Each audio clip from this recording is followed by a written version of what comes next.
Raja-Raja 5 ayat 26 sampai 27. Tetapi kata Elisa kepadanya, bukankah hatiku ikut pergi ketika orang itu turun dari atas keretanya mendapatkan engkau? Maka sekarang engkau telah menerima perak, dan dengan itu dapat memperoleh kebun-kebun, kebun zaitun, kebun anggur, kambing domba, lembu sapi, budak laki-laki, dan budak perempuan. Tetapi penyakit kusta Naaman akan melekat kepadamu dan kepada anak cucumu untuk selama-lamanya. Maka keluarlah Gehazi dari depannya dengan kena kusta putih seperti salju. Nabi Elisa telah menyembuhkan Naaman, seorang panglima besar dari Aram, dari penyakit kusta. Setelah Naaman disembuhkan, dia kembali kepada Nabi Elisa dan ingin memberikan hadiah kepadanya sebagai tanda ucapan terima kasih. Namun Nabi Elisa menolak menerima hadiah itu. Setelah Naaman pergi, Gehazi, pembantu Elisa, merasa bahwa kesempatan itu jangan dilewatkan begitu saja, dan Gehazi berniat untuk bisa mendapatkan keuntungan dari situ. Gehazi mengejar Naaman dan berbohong kepadanya, mengatakan bahwa Nabi Elisa telah berubah pikiran dan sekarang mau menerima hadiah. Naaman dengan senang hati memberikan hadiah itu kepada Gehazi, termasuk perak dan pakaian. Setelah menerima hadiah itu, Gehazi kembali kepada Nabi Elisa. Namun Nabi Elisa yang memiliki penglihatan rohani mengetahui apa yang telah dilakukan Gehazi. Nabi Elisa bertanya kepada Gehazi tentang keberadaan dan sumber kekayaan itu. Dan Gehazi berbohong, mengatakan bahwa dia tidak pergi kemanapun. Nabi Elisa kemudian menyatakan bahwa penyakit Naaman yang disembuhkan akan menempel pada Gehazi dan keturunannya selamanya. Setelah perkataan itu, Gehazi segera menderita penyakit kusta yang menyerupai penyakit Naaman. Selain itu, anak-anak Gehazi juga terkena kutukan tersebut. Hal ini menunjukkan bahwa perbuatan Gehazi yang serakah dan berbohong tidak luput dari penghakiman Tuhan Allah. Ternyata di zaman sekarang banyak orang-orang seperti Gehazi yang mudah tergiur untuk mendapatkan kekayaan dengan cara instan atau curang, sehingga melakukan perbuatan yang tidak jujur. Melihat ada kesempatan maka mudah tergoda memanipulasi fakta untuk menguntungkan dirinya, dan pandai menutupi ketidakjujurannya dengan membuat dirinya tidak berbicara dengan kebenaran. Hasil dari ketidakjujuran akan menjadi racun yang dibawa ke dalam kehidupan keluarganya.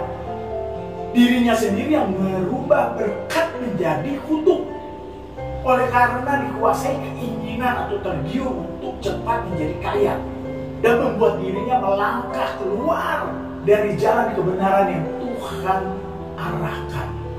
Kolose 3 ayat 23.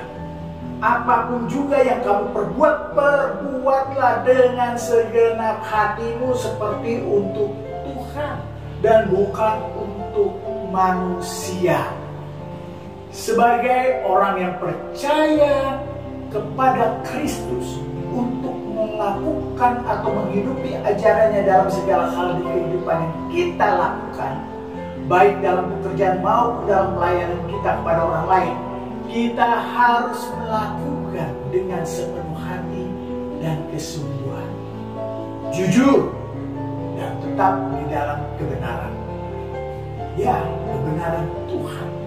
Seperti segala sesuatu yang kita lakukan sebagai bentuk pelayanan kepada Tuhan, dan bukan sekedar memenuhi keinginan manusia maupun diri kita sendiri. Kejujuran dan kebenaran harus kita hidupi sebagai wujud ketaatan kita kepada Tuhan. Apa sih itu? kejujuran dan kebenaran? Kejujuran itu merujuk pada sifat atau tindakan kita yang berkomitmen untuk mengatakan atau berperilaku sesuai dengan fakta atau realitas yang sebenarnya. Orang yang jujur berbicara dengan kebenaran, tidak menyembunyikan informasi penting, dan tidak memanipulasi fakta untuk keuntungan pribadi atau untuk menipu orang lain. Kejujuran berkaitan dengan integritas, konsistensi, dan keterbukaan dalam berkomunikasi. Sedangkan kebenaran adalah sesuatu yang sesuai dengan fakta atau realitas yang ada. Bukan hanya tentang apa yang dikatakan kita, tetapi tentang kesesuaian pernyataan atau tindakan dengan realitas yang objektif. Kebenaran adalah kondisi di mana harus konsistensi antara apa yang dikatakan atau diyakini dengan fakta-fakta yang dapat diverifikasi atau diperiksa kebenarannya dan absahannya. Kisah Gehazi menjadi peringatan bagi kita tentang pentingnya kejujuran dan ketundukan dalam melayani Tuhan. Tindakan Gehazi mencerminkan keserakahan dan ketidakjujuran yang berdampak buruk bagi dirinya dan keturunannya. Ini menunjukkan bahwa kita sebagai pengikut Kristus harus hidup dengan kejujuran dan kebenaran yang tinggi dalam segala hal yang kita lakukan, dimanapun kita ditempatkan, kapanpun. Kita harus terus hidupi Kristus di dalam hidup kita. Iblis dapat menawarkan kemakmuran atau kekayaan kepada kita, tapi ada konsekuensi yang harus dibayar. Iblis licik dan jahat yang menawarkan kesenangan dunia atau kekayaan materi kepada kita manusia dengan tujuan menggoda dan menghancurkan kita. Iblis memberikan kekayaan atau kesuksesan sesaat kepada kita, tetapi dengan harga yang tinggi, seperti mengorbankan integritas moral, kesejahteraan spiritual, atau bahkan kehidupan kita sendiri.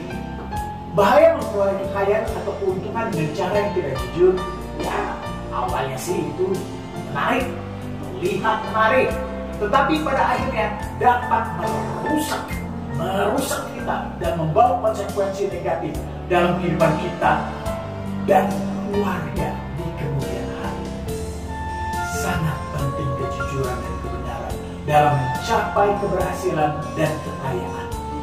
Kesuksesan tidak hanya didasarkan pada aspek materi, tetapi juga pada nilai-nilai yang mendasari seperti kebaikan, keadilan, dan keselarasan hidup dengan nilai-nilai rohani yang tinggi.